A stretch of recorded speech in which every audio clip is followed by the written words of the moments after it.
ನಮಸ್ಕಾರ ಸ್ನೇಹಿತರೆ. ಮಳವಳ್ಳಿ ತಾಲೂಕು ಬಿಜಿಪುರ ಹೋಬಳಿಗೆ ಸೇರಿರುವಂಥ 2 ಎಕರೆ 33 ಗುಂಟೆ ಕೃಷಿ ಭೂಮಿ ಮಾರಾಟಕ್ಕೆ ಬಂದಿದೆ. ಇದು ಒಂದು ಚೈನ್ ರೋಡು. ಇದು ನಕಾಶಾ ರಸ್ತೆ, ಅಂದರೆ 33 ಅಡಿ ಅಗಲವಾದಂಥ ನಕಾಶೆ ರೋಡು. ನಕಾಶೆ ರೋಡು ಫೇಸಿಂಗು ಒಂದು 250 ಅಡಿಗಿಂತೂ ಜಾಸ್ತಿ ಇದೆ ಉದ್ದ. ನೋಡಿ, ಗೇಟ್ ಇದೆ, ಮನೆ ಇದೆ. ಇದಕ್ಕೆ ಒಂದು ಬೋರ್ವೆಲ್ಲ ಇದೆ. ಒಂದು 2 ಇಂಚು 2.5 ಇಂಚು ನೀರಿರುವಂಥ 2 ಬೋರ್ವೆಲ್ ಇದೆ. ನೋಡಿ, ಲೈನ್ ಇಲ್ಲೇ ಇದೆ. ಜಮೀನಿನ ಒಳನೋಟ. ಹನಿ ನೀರಾವರಿ ಕೂಡ ಮಾಡಿದ್ದಾರೆ, ಏತ ನೀರಾವರಿ ಕೂಡ ಇದೆ. ಬೆಂಗಳೂರು ಬನಶಂಕರಿಯಿಂದ ಒಂದು 90 ಕಿಲೋಮೀಟ್ರ್ ಒಳಗಡೆನೆ.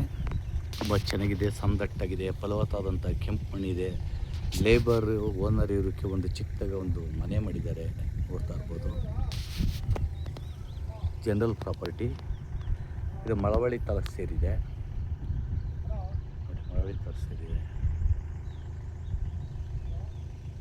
ಸರ್ವಿಸ್ ಕೂಡ ಆಗಿದೆ, ಬೋರ್ ಹಾಕಿ. ಇವರು ಒಂದು ಎಕರೆಗೆ 68 ಲಕ್ಷ ಹೇಳ್ತಾ ಇದ್ದಾರೆ. ಕೂತ್ಕೊಂಡ್ರೆ ಸ್ಲೈಡ್ ನೆಗೋಷಿಯಬಲ್ ಆಗ್ತದೆ, ಹೆಚ್ಚು ಕಮ್ಮಿ ಕೊಡ್ತೀನಿ ಅಂತ ಹೇಳವ್ರೆ ಮಾಲೀಕರು. ಇದು ಪರ್ಚೇಸ್ಡ್ ಲ್ಯಾಂಡು. ಇದಕ್ಕೆ ಟಾರ್ ರೋಡಿಂದ ಎಷ್ಟು ದೂರ ಆಗ್ಬೋದು? ಟಾರ್ ರೋಡಿಂದ ಒಂದು 3/4 ಕಿಲೋಮೀಟ್ರ್. ಟಾರ್ ರೋಡಿಂದ ಒಂದು ಅರ್ಧ ಕಿಲೋಮೀಟ್ರ್, ನಾವು ಒಂದು ಅಂದಾಜು ಮೇಲೆ ಹೇಳ್ತಿದ್ದೆ 3/4 ಕಿಲೋಮೀಟ್ರ್ ಆಗ್ಬೋದು. ತುಂಬ ಚೆನ್ನಾಗಿರುವಂಥ ಜಾಗ ಮಾರಾಟಕ್ಕೆ ಬಂದಿದೆ. ಇದು ನಾರ್ತ್ ಫೇಸಿಂಗ್ ಇದೆ ಜಾಗ.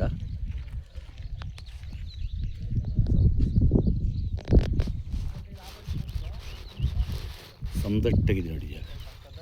ಇದು ಬೆಂಗಳೂರು ಬನಶಂಕರಿಯಿಂದ ಒಂದು 90 ಕಿಲೋಮೀಟ್ರ್ ಆಗ್ಬೋದು. ಕನಕಪುರ ಮೇನ್ ರೋಡಿಂದ ಒಂದು 5 ಕಿಲೋಮೀಟ್ರ್ ಆಗ್ಬೋದು. ಕನಕಪುರ ಮಳವಳ್ಳಿ ಮುಖ್ಯ ರಸ್ತೆಯಿಂದ ತುಂಬ ಸೂಪರಾಗಿರುವಂಥ ಜಾಗ ಮಾರಾಟಕ್ಕೆ ಲಭ್ಯ ಇದೆ. ಹೆಚ್ಚಿನ ಮಾಹಿತಿಗೆ ಸ್ವಲ್ಪ ಪ್ರಾಪರ್ಟಿ ಸಂಪರ್ಕಿಸ್ಬೋದು. ನಮಸ್ಕಾರ.